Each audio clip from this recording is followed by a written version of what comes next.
অনুভবের আমার বউ লাজুর উপরে খারাপ নজর আছে, এমনটাই বলল লাজুর বর সুদেব। হঠাৎ কেন এমন বলল? পুরোটা জানতে ভিডিওতে লাইক দিয়ে চ্যানেলটা সাবস্ক্রাইব করে দেখতে থাকুন।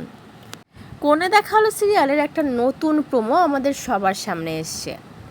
সেই প্রোমোতে আমরা যেটা দেখতে পাচ্ছি সেটা হচ্ছে একটা আইনি লড়াই। মানে লাজু আর সুদেবের বিবাহিত জীবনটা এতদিন জোড়াতালি দিয়ে ঠিকই চলছিল, কিন্তু এখন এমন জায়গায় এসে দাঁড়িয়েছে যে সবাই মিলে পুলিশের দ্বারস্থ হয়েছে। ওই যে লাজু বলে এসছিল না যে আমি ডিভোর্স নেব, আমি তোমার সাথে থাকতে চাই নে, সুদেবেরও মাথা খারাপ হয়ে গেছে। তো নতুন প্রোমোতে আমরা দেখতে পাচ্ছি পুলিশ অফিসারের সামনে সবাই বসে আছে। সবাই মানে লাজু, সুদেব, সুদেবের মা, সুদেবের বাবা আর ওইদিকে অনুভব। আমার মনে হয় লাজু হয়তো হোস্টেলে না গিয়ে আবার অনুভবের বাড়িতে গিয়ে উঠেছে, তাই জন্য সুদেবের মাথা আবার খারাপ হয়ে গেছে। তাই এবার সোজা পথে না গিয়ে আইনি পথেই ওরা অনুভবকে টাইট দেবে বলে ভাবছে, সঙ্গে লাজুকেও।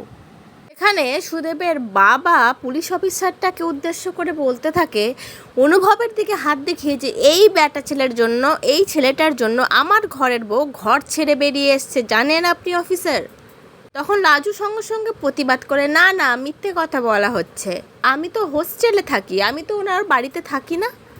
তখন সঙ্গে সঙ্গে সুদেব দাঁড়িয়ে বলে, হ্যাঁ ওর নজর খারাপ, ও আমার বউয়ের দিকে খারাপ নজর দেয়, জানেন অফিসার?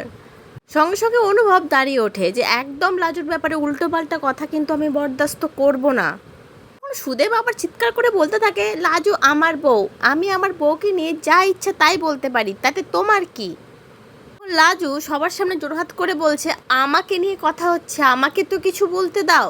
তখন পুলিশ অফিসারের সামনে হাত জোর করে লাজু বলতে থাকে, আমি এখন সাবালিকা স্যার, আমার পড়াশোনা কেউ আটকাতে পারবে না, আর আমার স্বামী চাইলেও না। আমি পড়াশোনা চালিয়ে যাবই, সে যেই বাধা দিক না কেন, কেউ আমার পড়াশোনা থামাতে পারবে না। তো বন্ধুরা, কি মনে হচ্ছে পুলিশ অফিসার এবার কোন দিকে রায় দেবে? পুলিশ অফিসার তো এটা বলতে পারবে না লাজুকে কখনো যে তুমি তোমার পড়াশোনা ছেড়ে চলে এসো, আবার এটাও বলতে পারবে না যে তুমি তোমার স্বামীর ঘরই করো, কারণ লাজুর এখন 18 বছর হয়ে গেছে। লাজু সাবালিকা, লাজু যেটাই ইচ্ছা চাইবে সেটাই লাজু করতে পারবে। তো কি মনে হচ্ছে সুদেব আর লাজুর ডিভোর্সটা কি তাহলে হয়েই যাবে, আর লাজু বরাবরের মতোই অনুভবের বাড়িতেই থাকতে চলে যাবে? তাহলে বনলতার কি হবে? বনলতা তো এমনি এমনি আর লাজুকে তার জমি ছেড়ে দেবে না, বা অনুভবের স্ত্রী এই অধিকারটা ছেড়ে বেরিয়ে আসবে না।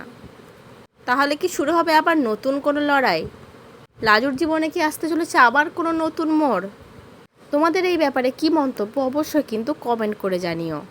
তবে আমরা সবাই চাই লাজু যেন তার পড়াশোনাটা না ছেড়ে আসুক, সে যেন ডাক্তার হয়েই নিজের স্বপ্নটা ফুলফিল করুক। আর দর্শক হিসাবে তো আমরা সবাই লাজু আর অনুভবের পাশে আছি। তো আজকের পর্বটা কেমন লাগলো, বিশেষ করে নতুন প্রোমোটা কেমন লাগলো, সেটা কিন্তু কমেন্ট করে তোমরা অবশ্যই জানিও।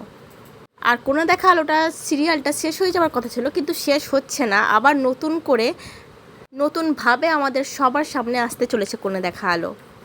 তো যারা এই কোণে দেখা আলো সিরিয়ালটাকে সত্যি সত্যি মন থেকে ভালোবাসো, তারা সবাই একটা করে লাইক, একটা করে কমেন্ট কিন্তু করে যেও বন্ধুরা। পরবর্তী আপডেট নিয়ে তাড়াতাড়ি আসছি, সঙ্গে থেকো, সাথে থেকো, চ্যানেলটা সাবস্ক্রাইব করে দিও। ধন্যবাদ।